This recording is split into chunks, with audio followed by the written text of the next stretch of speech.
welcome to this week's blog. I'm Leanne Spencer of Bodyshot Performance. This week is all about sleep, and I'm going to give you 5 tips to help you get better sleep. And when I say better sleep, I mean more REM sleep, more deep sleep, and just generally better sleep duration, and of course sleep quality as well. Before I cover that off, I want to just talk about what a good sleep pattern looks like and what what comprises good sleep and bad sleep, because that's something that we get asked about quite a lot. And people are surprised actually about what a sleep disorder is. It can be something as little as waking up in the night to use the loo. It can also be on the other end of the spectrum, complete insomnia, sleep apnea, snoring. All of these kind of things are sleep disorders. And a lot of people tell me they sleep well, and we actually dig down a little bit. They wake up quite a lot in the night. It takes them quite a long time to get to sleep. So they are sleep disorders. So it's worth just thinking about that, not getting bent out of shape, but thinking about how your sleep pattern actually is, and is it okay, or is it just what you've got used to? So sleep is all about circadian rhythm. So in the morning we have a high level of cortisol to get us ready for the day and a high level of serotonin. So when we open our eyes, hopefully we get that nice dose of bright light first thing in the morning, and it kicks off our circadian rhythm. As the day goes on, we will have decreasing amounts of cortisol, and then towards the end of the day, which typically would be sunset, we would get a nice dose of melatonin, which is the hormone that tells our bodies to prepare themselves for sleep.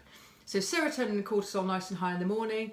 As the day progresses, melatonin kicks in, gets us ready for bed. And that's what happens when all is well and we don't have too much blue light from devices. We have lots of natural light during the day.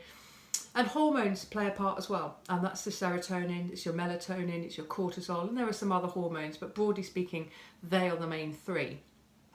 Okay, so to the tips. First tip is blackout. So you really want your room to be completely blacked out, whether you use blackout curtains for that, or if you can't do that, then you can actually look for an eye mask, which fits so. Just a few pounds, I wear that at night and it just blocks out any light that I have in my room. It's ideal, really, and the light can be very intrusive. There's lots of studies that have proven this. And that light might come from an LED, from a device. That could just be a little device on your iPad that's flashing away, for example.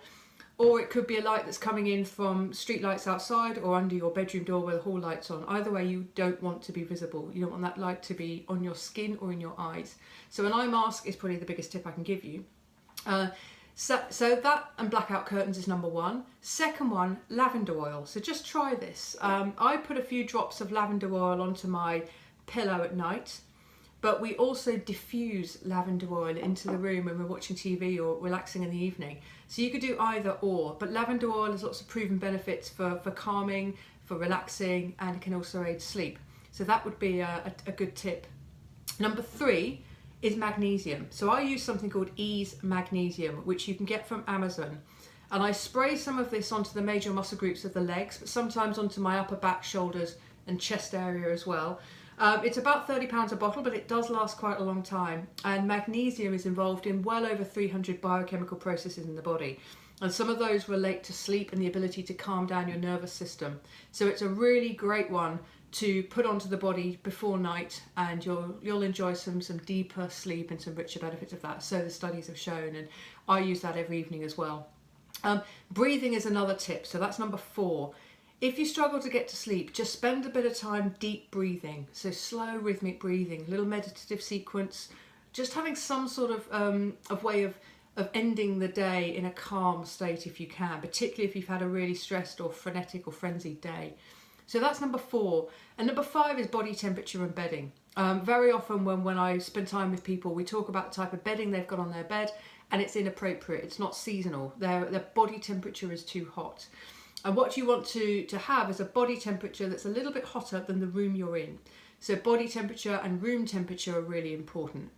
So if you've got a summer duvet on in winter, you may be cold and that's going to inhibit sleep. And if you've got a winter duvet on in summer, likewise, you're going to be too hot. So blackout, you can use an eye mask or blinds. Number 2, lavender oil, diffuse or sprinkle a few little drops onto your pillow. Number 3, magnesium, try spraying that onto your body. Number 4, breath work, calming the body down, getting yourself into parasympathetic dominance. And lastly, paying attention to your body temperature and your room temperature. And if you do those 5 things, or even if you just pick 2 or 3 of them, you will see huge benefits to your sleep. We will talk more about this on another time, and I'll link to a previous blog post I've written on sleep. But for now, thank you for watching. If you've got any questions, let us know, and have a great week.